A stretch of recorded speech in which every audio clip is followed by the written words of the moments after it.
Good morning student. आज हम पढ़ेंगे करंट रेशो और वर्किंग कैपिटल रेशोस। आपको मैंने पहले बताया था कि बहुत सारे अनुपात होते हैं। वित्तीय विवरणों का विश्लेषण अनुपात विश्लेषणों के आधार पर किया जाता है कि कितनी उसकी सॉल्वेंसी है, कितनी उसकी लाइबिलिटीज़ है, कितना वो चुका सकता है। ये सारी चीज़ें हम रेशो एनालिसिस से बहुत अच्छी तरह से ज्ञात कर सकते हैं। तो ये सारे मैंने आपको पहले एक बार PDF भेजा हुआ है। तरलता अनुपात या अल्पकालीन शोधन क्षमता अनुपात हम इसमें पढ़ेंगे। लिक्विडिटी और शॉर्ट टर्म सॉल्वेंसी, कंपनी की शॉर्ट टर्म सॉल्वेंसी मतलब उसकी सॉल्वेंसी, अगर कोई दिक्कत आ जाए तो वो कितना चुका सकती है, उसकी चुकाने की क्षमता क्या है, that is called solvency ratio. ठीक है। चालू अनुपात या कार्यशील अनुपात, इसमें जो सबसे इम्पॉर्टेंट है वो है करंट रेशो और वर्किंग कैपिटल रेशो। ठीक है। तो इसमें इसका अर्थ चालू अनुपात चालू संपत्तियों और चालू दायित्वों के मध्य संबंध स्थापित करता है। मतलब हमारी कितनी करंट एसेट्स है और कितने हमारी करंट लायबिलिटी है। इसलिए इस अनुपात को कार्यशील पूंजी अनुपात के नाम से भी जाना जाता है।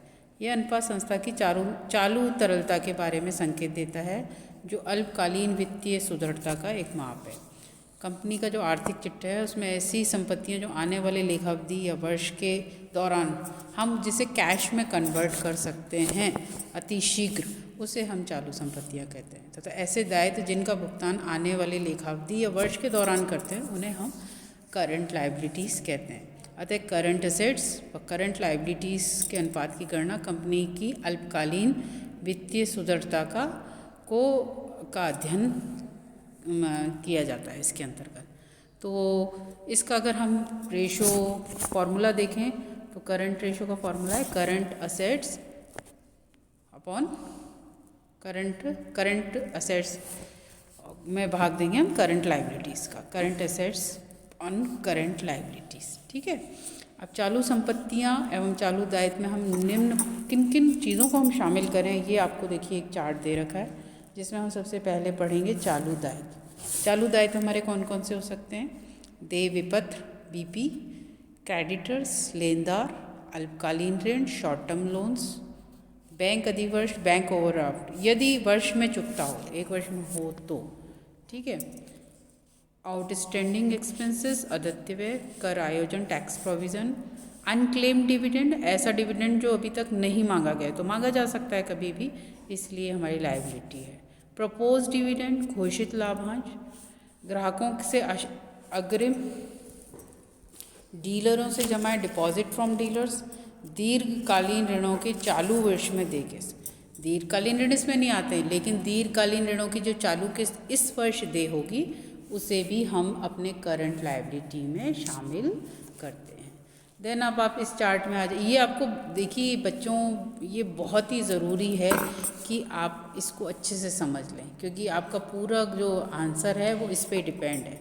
तो आपको ये याद होने चाहिए और आपको अपने जनरल कॉमन सेंस भी आप यूज़ कर सकते हैं कि क्या करंट लायबिलिटी हो सकती है और क्या करंट एसेट्स हो सकती हैं। तो दे रखी हैं, फिक्स हैं, लेकिन थोड़ा सा आपको अपना दिमाग भी इस्तेमाल करना पड़ेगा और ये याद करना पड़ेगा।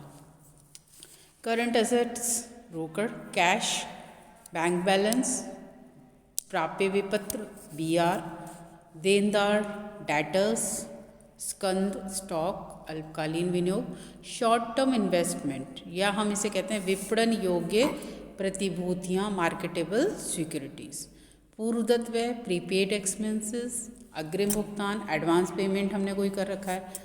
ठीक है। उपार्जित आय एक्रूड इनकम, सार्वजनिक निकायों के पास रखी जमाएं deposit kept with public bodies for normal business operation, अन्य राशि जो वर्ष में प्राप्त होने वाली, other amount receivable within a year. ये हमारी क्या है? Current assets and current liability. And what is the formula of current ratio is current assets upon current liabilities upon current assets. ठीक है। अब आप इसमें कुछ ध्यान देने योग्य बातें हैं। ध्यान देने योग्य बात में क्या है कि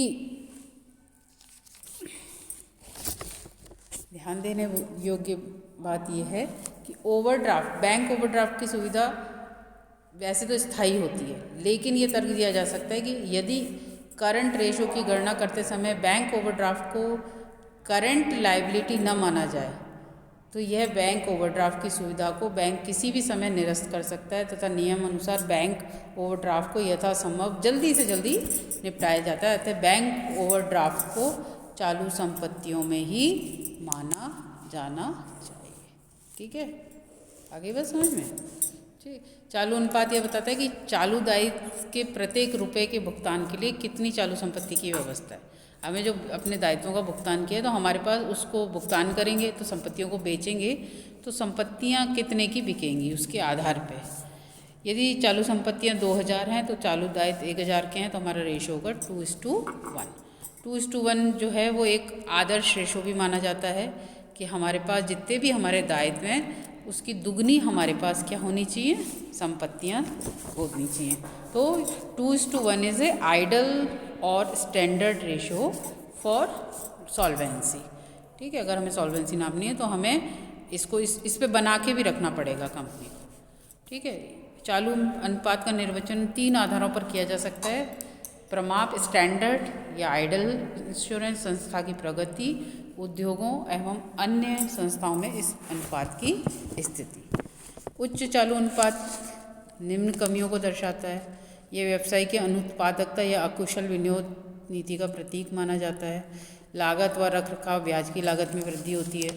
निम्न चालू अनुपात संस्था के पास लेनदार को भुगतान करने हेतु क्या है, हेतु रोकड़ की कमी को रहती है। व्यवसाय कार्यशील पूंजी की कमी ये दर्शाती है कि संस्था अपने संसाधनों से अधिक व्यापार कर रही है जिससे प्रबंध हमेशा तंगी एवं रुकावटें महसूस करता है और इसमें संस्था की शोधन एवं साख में कमी आती है। अगर ये रेशो इक्वल हो, equal importance to all current assets, तो बराबर का रहेगा तो ये जरा सा भी अगर हमारा ऊपर वाला रेशो कम जाएगा, एसेट्स कम होंगी तो दिक्कत आ सकती है। ठीक है, ये हम इसका निर्वचन कर सकते हैं। ठीक है, अब हम एक अपना प्रैक्टिकल एग्जांपल लेंगे।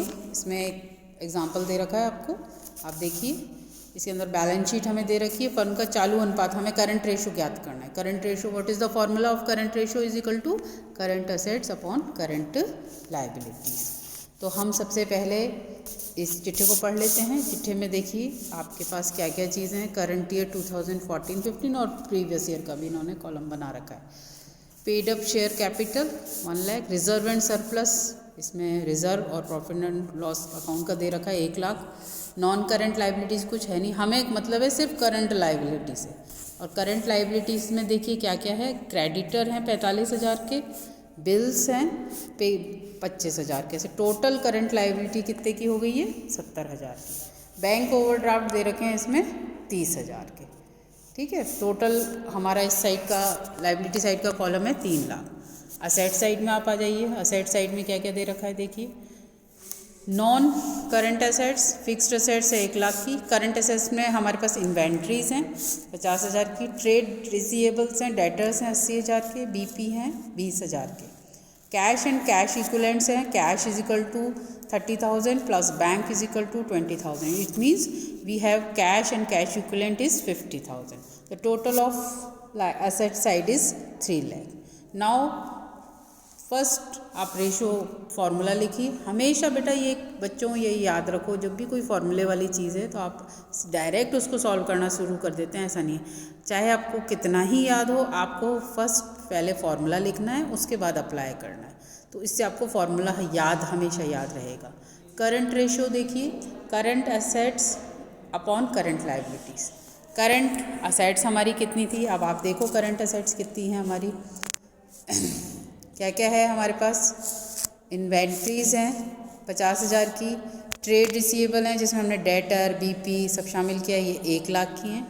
तो आप करंट एसेट्स निकालेंगे तो आप सारी करंट एसेट्स लिखेंगे, stock plus debtors plus BR plus cash plus bank. तो हमारे पास है स्टॉक है हमारे पास 50,000 का, प्लस बीआर है हमारे पास, डेटर्स हैं हमारे पास 80,000 के, बीआर हैं हमारे पास 20,000 के, और बैंक इक्विवेलेंट प्लस कैश जो है वो है 30,000 और 20,000 का। तो इसका जोड़ लगा लो आप, 50 और 80 और 20 और 30 और 20,000 कितना होएगा। ठीक है, तो ये हो गए 20 और 30 50 50 1,80,000 और ये 20,000 और जोड़े तो कितना हो गया 2 लाख। तो हमारी करंट असेट्स कितनी हो गई 2 लाख। अब लाइबिलिटीज़ पे आ जाइए। सिर्फ हमें करंट लाइबिलिटीज़ लेनी है, हमें दूसरी लाइबिलिटीज़ लेनी ही नहीं है, ऐसे ही हमें सिर्फ करंट असेट्स लेनी है। करंट लाइबिलिटीज़ में आप देखिए ट्रेड पेबल्स क्रेडिटर कितने हैं 45,000 के, प्लस बीपी हैं हमारे पास 25,000 के, प्लस हमारे पास बैंक ओवरड्राफ्ट है 30,000 का। तो इसमें दे रखा है bank overdraft 30,000 plus BP 25,000 plus creditor 45,000, that is the total is 1 lakh. हमारी करंट लाइबिलिटीज़ कितनी हो गई 1 लाख की। अब आप अपने फॉर्मूले में रख लीजिए इनको। करंट एसेट्स कितनी थी हमने निकाली थी ऊपर 2 लाख, 2 लाख में भाग देंगे करंट लाइबिलिटीज़ कितनी है 1 लाख, तो हमारा रेशो कितना आएगा 2:1, जो कि एक आदर्श रेशो है। ओके, तो ये आप थोड़ी सी इसकी प्रैक्टिस कीजिए, फिर हम नेक्स्ट उसमें इसको और अच्छे से समझेंगे। ओके।